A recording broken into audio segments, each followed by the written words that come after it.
Welcome to ILTV Security Brief. I'm Khaled Ben David.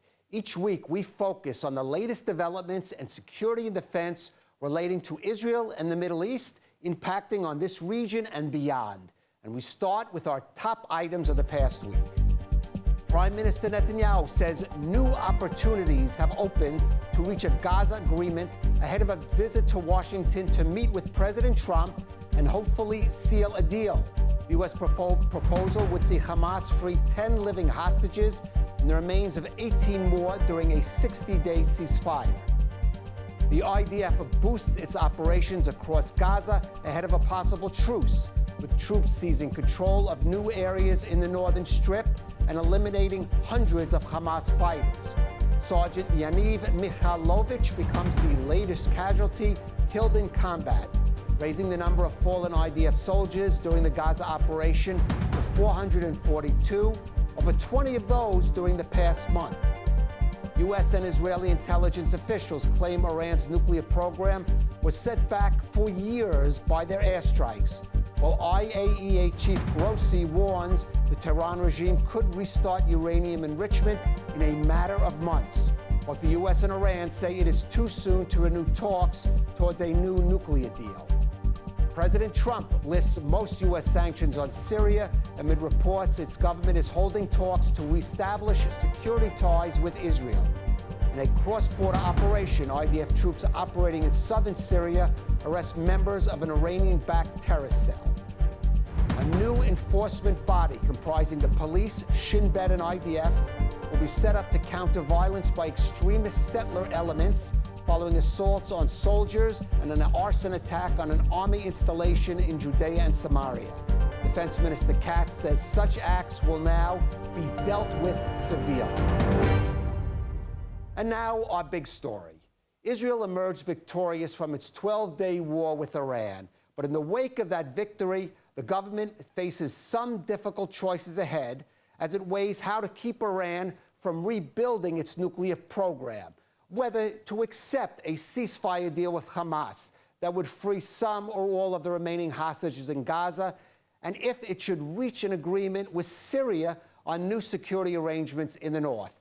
Now, one key element in all of these issues is the involvement and the positions of the United States. Prime Minister Netanyahu is meeting President Trump in Washington next week to clarify those matters.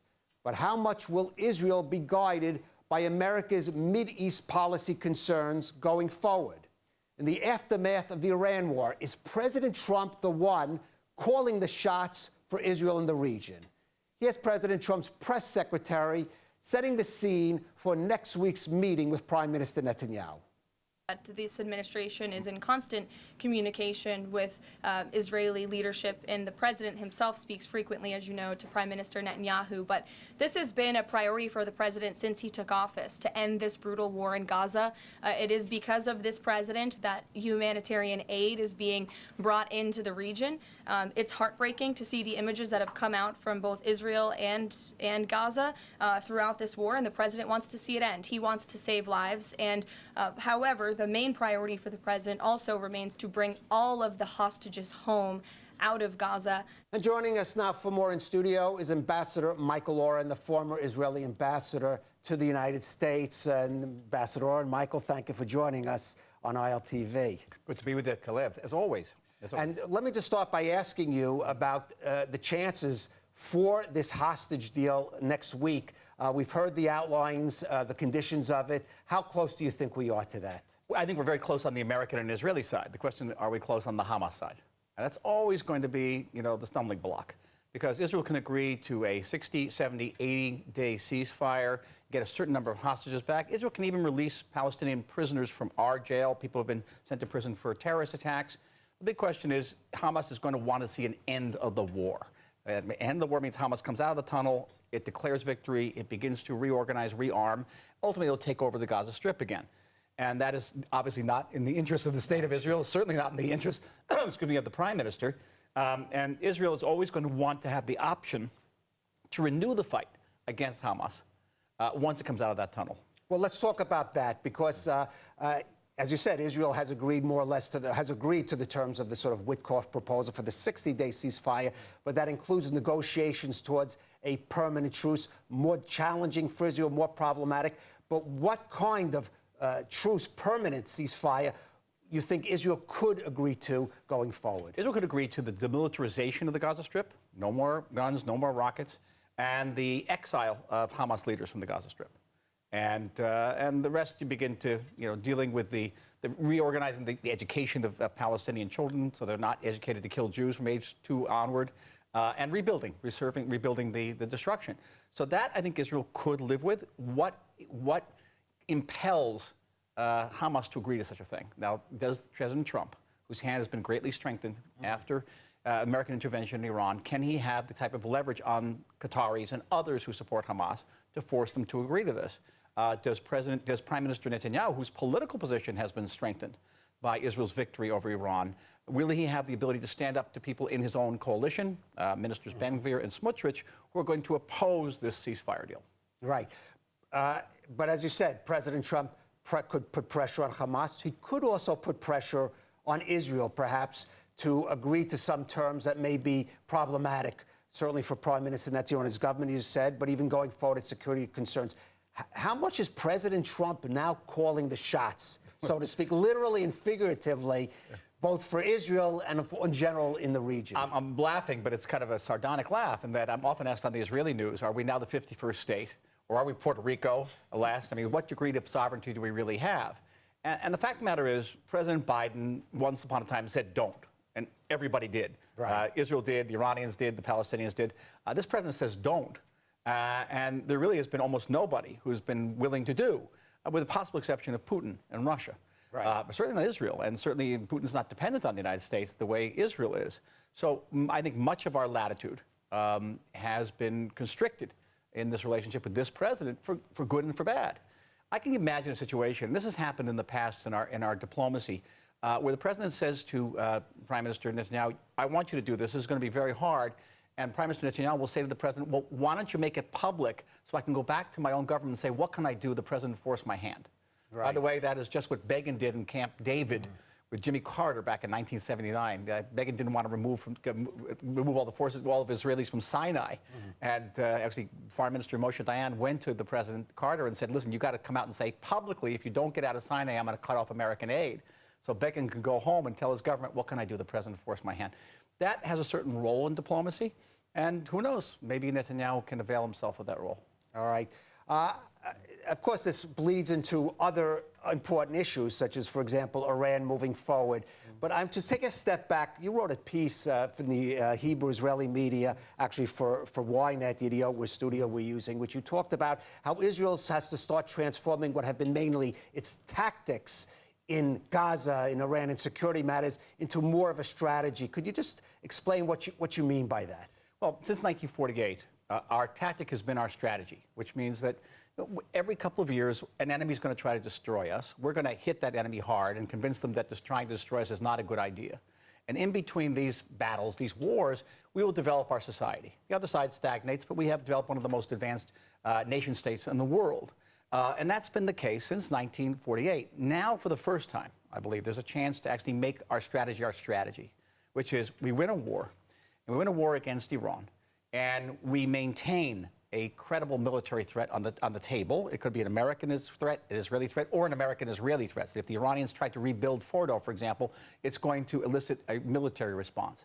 That opens the door to peace between Israel and Lebanon. Lebanon gets sovereignty. Peace between Israel and Syria. Peace between other countries in the Middle East and perhaps Muslim countries outside of the Middle East, and the entire Middle East changes. So all of a sudden, what was a tactical strategy by Israel in 1948 then becomes a strategy. And that really hangs in the balance right now. And much of it will depend on this meeting between the Prime Minister and the President on Monday, where hopefully they will determine what constitutes a violation of the ceasefire. Is it one brick on Fordo, or is it attempt to rebuild Iran's missile ballistic capabilities? And if so, what will be the U.S.-Israel response? And that's the key, I think, to the entire transformation right now, making our strategy our strategy. Well, let's take another case that you raised, for example, Syria, because this is not theoretical. There are supposedly negotiations, perhaps, I guess, indirect at this stage, between Israel and Syria to try to establish either some kind of treaty or a new security arrangements. There are those in Israel that are saying or who believe Israel has to move cautiously here, that whether the question of whether the new regime in Syria can be trusted. I mean, how do you see going forward how Israel should proceed on that, taking into account what you just said? Cautiously, and I would certainly take the Golan Heights off the table. Cautiously, not because the regime of al-Shara is going to betray us in some way. The question is whether it can hold Syria together. Syria has always been held together by a preponderance of brutal central force. That's what the Assads did. You know, if you're not with me, I'm going to kill you. And the minute that brutal central force is weakened, Syria begins to unravel into various ethnic groups, rather religious groups, ISIS. And the question is, we're making a deal with this particular leader, al-Shara. Does he have that ability to hold Syria together? And okay, let's experiment. I think what's on the table is a non-belligerency treaty, which is a very good treaty to start with. We started that way with Egypt. And let's experiment. Let's see how well he can survive. And let's take another key element here that you also raised, the question of Saudi Arabia, which has made some demands, puts some conditions, at least publicly, we don't know, in private discussions, in terms of establishing relations with Israel. They want to see a political horizon for a Palestinian state. How much flexibility do you think there is there for Israel to reach some kind of arrangement with Saudi Arabia, even to formally bring it into the Abraham Accords? Well, first of all, we have to stop fighting in Gaza. The Saudis won't negotiate with us if we're still fighting in Gaza. Secondly, Saudis have talked about a pathway to a Palestinian state, a P word, and they're very careful about that because they know you create a Palestinian state tomorrow in Judea, Samaria, the West Bank, it's going to fall to Hamas and take down Jordan, take down half the Gulf. They're not that foolish. But even though they're not a democracy, they have public opinion. They need to assuage their public opinion. And I would hope that the Israeli government would say, okay, we'll discuss a pathway. What is a pathway? It's a thing with gravel. It doesn't necessarily lead anywhere. I don't know if this current Israeli government is capable of doing that, but another Israeli government may be able to do that. And yes, we could embark on a serious peace process with the Saudis. Ironically, our victory over Iran takes away some of the incentive for the Saudis to make peace with us. It was always the common threat we faced from Iran. We have to see how that plays out. And what about the prospects of even beyond that, or maybe of a sort of Middle East NATO that's often been talked about, one that would bring together the moderate Arab nations and maybe include Israel, but also may put some limitations on Israel in order to become part of such an alliance? Well, this idea goes back, believe it or not, to the early 1950s. Making a Middle East MIDO, it was called. And I've always been against it. I always think that we get all the benefits of having against it, because many people in Israel have said that this could be a kind of game changer for the region. Let it be a game changer for the region, but not for Israel. I think that we get all the benefits of having a NATO-like arrangement with the United States without having our hands tied at any time. We have to preserve our maneuverability and our sovereignty. All right. I want to move to another item which speaks to some of the issues that actually we have been discussing now. Now, the war with Iran saw the first use in combat of the 30,000-pound GBU-57 bunker buster bombs dropped by the B-2 stealth fighter jets that are big enough to carry that massive ordnance. But Israel has neither of those weapons and had to rely on the U.S. to carry out those strikes on Iran's underground nuclear facilities. But could that situation change in the near future? Our Mayan Hoffman has more on that story. Well, Kalev, I'm standing here right near the wall of the U.S. Embassy in Jerusalem, where you know that a new bipartisan bill in Congress was moved forward last night that could mark a major shift in American military policy. Democratic Congressman Josh Gothenheimer, he's from New Jersey, and Republican Congressman Mike Lawler, who is from New York, introduced a piece of legislation together last night that would allow Israel to receive the B-2 stealth bombers and the bunker-busting bombs that belong only to the United States. Now, they put through this legislation, they're calling it the Bunker Buster Act, and it would authorize U.S. President Donald Trump to make a transfer of the equipment in the event that Iran decided to move forward with its nuclear program. Now, keep in mind, this is the same type of equipment that the U.S. used on its own just recently in Iran when it attacked the Fordo nuclear facility. That's the largest facility in Iran, and it was the deepest underground. If the legislation is passed, it would give Israel access to something that no other country has had access to, no other foreign country. The idea, according to the Congress people, is to make sure that Israel can defend itself against Iran if it decides to move forward with its program. The bill is in its early stages, so of course we're going to have to keep watching it. Now, back to you. Michael, we talk about some of these weapons deals as being game changers in the Middle East. That would certainly be a big one. And I understand, Ambassador Oren, you've had a role in this. Well, going back, an article I wrote for Ynet last week told the story of how, almost for 15 years now, I've been trying to convince the United States under various administrations to either sell us a B-1, B-2, or even a B-25, B-52, or lease us one, or even let one of our air crews train on one. This was first made by me to the Obama administration. I got a hard no from them. Made again during the Trump years. Let me ask you, why? Why a hard no to this, for Israel having this particular weaponry? Well, President Obama wanted to reach a nuclear deal with the Iranians. He didn't want us to preempt that deal by bombing them with a bunker buster bomb. Under the Trump years, even after President Trump withdrew from the Iranian nuclear deal in 2018, I renewed the request. The response I got was, this is very interesting. We're going to explore it, but Trump didn't win re-election. And then the Biden people came in. So this is an idea that's gone back, first in my tenure, has gone back a decade and a half. And that now it's being raised in a bipartisan way in Congress, to me, is a great source of fulfillment and vindication. It would be, there's a historic commitment by the Congress called QME, Qualitative Military Edge, which says the following, that the United States promises to enable Israel to defend itself by itself against any Middle Eastern threat or any combination of Middle Eastern threats. Now, obviously, we didn't have that ability during this last round. We had to rely on the United States to defend us against one Middle Eastern threat, against Iran. So giving us or purchasing or enabling us to lease or train on the B-2 would be upholding the historic commitment under QME. Mm-hmm. But let me ask you, why there's talk about not even selling the weapons, but in sense leasing them to Israel. Why is that? Why not just simply sell this? Well, the answer I got, from successive administrations was the Americans don't have a lot of them. They only have about 18, 19 of them. So they don't have a big sort of backlog of these things. So maybe we can lease one, even part-time, but certainly let our crew train on one. Mm-hmm. So should a B-2 become available, a used B-2 lot, we will buy one, and we'll have a true crew that be ready to fly it. Right.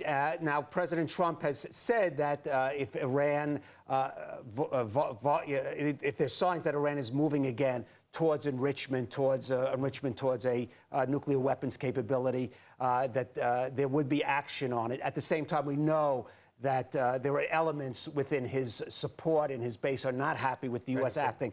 Does this provide perhaps one option for President Trump to counter the Iran threat by letting basically, as Winston Churchill once said, give us the tools and we'll finish the job? No question. Giving Israel the tools, and therefore it's really Israel's responsibility and risk in order to take out an Iran. But in addition to sort of appeasing that segment of the White House, which is isolationist and doesn't want to get dragged into another Middle Eastern war, they say, it also sends, giving us that B-2 capability will send an unequivocal message to the Iranians, which is, don't you dare. Don't you dare. Sure.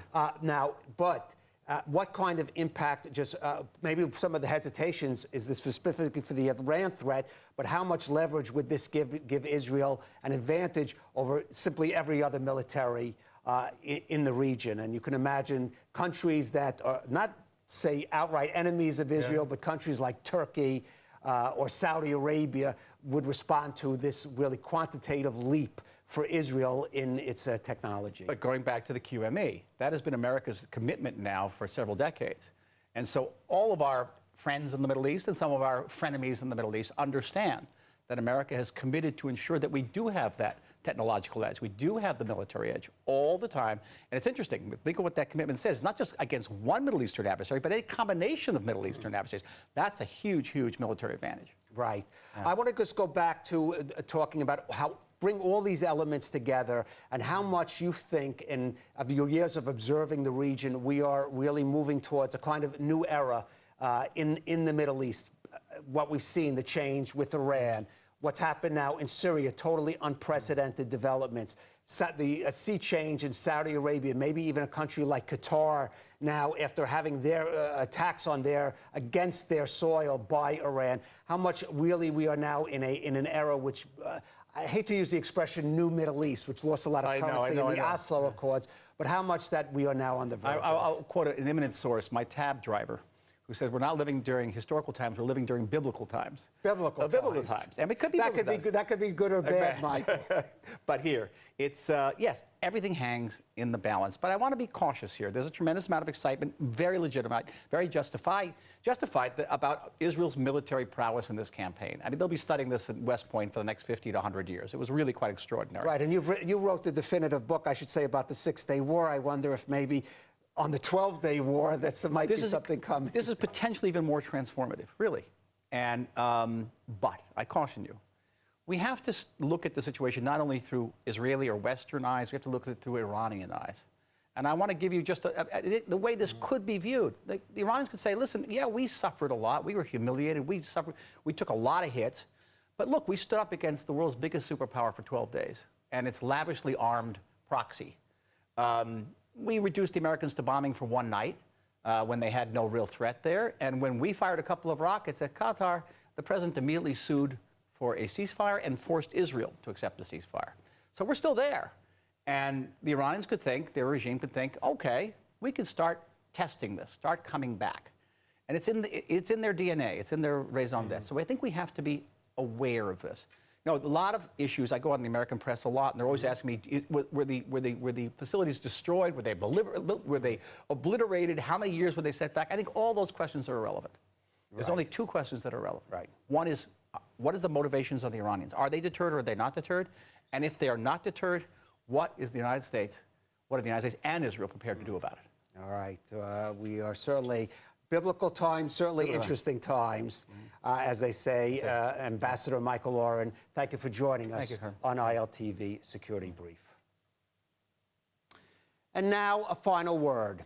For the IDF, this is the best of times and the worst of times. The best of times because with its stunning victory over Iran, the IDF proved again that pound for pound, it is the most effective fighting force in the world, if not in all of history. And it's the worst of times because outside of the military battlefield, the IDF finds itself under a different type of attack at both home and abroad. Externally, it is the target of incitement by anti-Semitic activists who believe leading chants of death to the IDF is acceptable conduct at music festivals. By some foreign media outlets whose biased and inaccurate reporting of its operations crosses the line into lies and libel. And hypocritical anti-Israel groups and institutions who target IDF soldiers with dubious lawfare legal stratagems apply to no other nation's military. But the threat to the IDF is not just external. Here in Israel, it faces challenges from some far-right extremist elements who challenge its authority and legitimacy as the guardians of Israel's security. It suffers the disrespect of some in the ultra-Orthodox Haredi leadership who agitate against young Israelis, including those from their own community who answer the call to fulfill their military duties as citizens. And it must contend even with some members of the government who fail in their duty to provide the support and backing necessary for the IDF as it faces one of the most challenging periods in its history. Now, there is no need to romanticize the IDF, or for that matter, any military. War is hell, as General Sherman noted, and all armies are necessary evils. But they are necessary as a last resort to fight the real evil in the world. No institution in a democracy is above criticism, including and perhaps especially its military. And when the IDF makes mistakes, it should be held accountable. But those of us who have served in the IDF, who have family and friends who continue to do so, know that as a whole, this true citizens' army represents the best of this country. Its ranks from top to bottom filled with the most outstanding Israelis who continue to serve above and beyond the call of duty, sacrificing the best years of their lives for our common security. Those men and women in uniform, in the face of the unreasonable slander and delegitimization they have been subject to in recent months, deserve the support of all the Israeli public and of all those in the wider Jewish world who care about the future security of the Jewish state, and especially every member of the Israeli government. They have more than earned that with the sacrifices they have made and that they continue to make for the sake of us all. Thank you for joining us on ILTV Security Brief.